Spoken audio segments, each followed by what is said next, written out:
Hey, what's up guys? Last year's Nokia 6 was quite a popular mid-range phone, though it did have its shortcomings. This year's model promises to bring things to the next level. I'm Will for GSM Arena, and this is our Nokia 6 2018 review.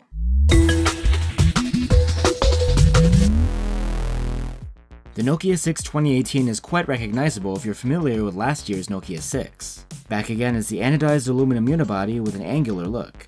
The sides and back are totally flat with sharp edges. These allow for a really good grip. This phone won't slip out of your hand easily. Overall, the build feels really sturdy yet comfortable. It isn't water resistant though, so not indestructible. Our matte black model has copper accents around the edges, camera, and the fingerprint reader, adding a bit of flair. Each of the color options has different colored highlights. The camera does stick out a bit, so the phone will wobble on a table. Since the fingerprint reader is now on the back, it frees up a little bit of space on the front. It's always on and accurate.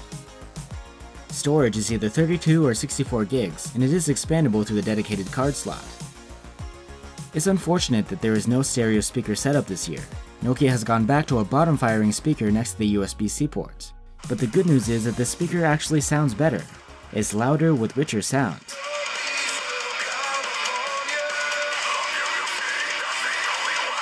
You can plug in headphones to the 3.5mm jack too, and sound clarity is pretty good. However, plugging into an external speaker didn't give stellar results, much like the Nokia 7 Plus. The screen of the Nokia 6 2018 is a 5.5-inch IPS LCD with 1080p resolution, just like last year. It performed similarly in our test as well. Brightness is alright for an LCD at 470 nits, and the blacks are reasonably deep. But one thing that has gotten a massive boost is sunlight legibility. This LCD has one of the best scores we have measured so far, even beating most OLEDs.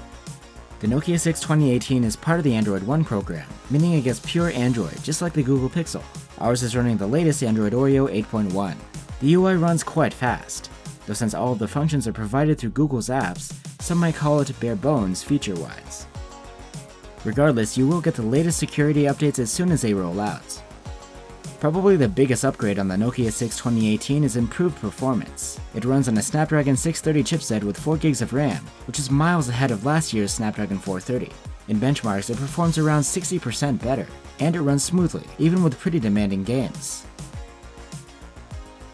The Nokia 6 2018 is powered by a 3000 mAh battery, the same as on the previous model. Although it's not the biggest, battery life is good, and earned an endurance rating of 76 hours in our proprietary tests. The phone supports fast charging, sort of. The provided 18-watt charger only filled 38% of the depleted battery in half an hour. The Nokia 6 2018 has a 16-megapixel main camera with an f2.0 aperture and phase detection autofocus, and this year it comes with a Zeiss branded lens. In good light, photos are rich in detail and have accurate colors. Dynamic range is about average though, and so is sharpness and contrast, and we didn't see any benefit of the new Zeiss lens over last year. In low light, there's not many good things to say. Images come out blurry, dark, and with quite a bit of noise. If you go into the camera's dedicated Pro mode, you can take photos with a shutter speed of up to 4 seconds. While those have plenty of detail and could have been great, there's a lot of luminance noise in the way. For selfies, the Nokia 6 2018 has an 8-megapixel front snapper. The images turn out excellent, sharp with lots of detail, good colors, and great contrast.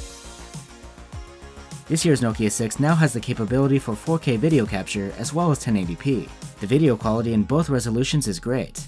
They're detailed and sharp, with decent dynamic range, great contrast, and spot-on colors.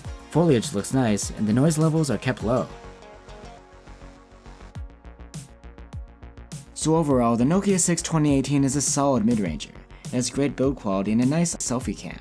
And there are plenty of improvements over last year too, like the better chipset, great sunlight legibility, and full Google support through Android One. There are still some compromises you'll have to make. The camera is a bit of a letdown and there is no waterproofing.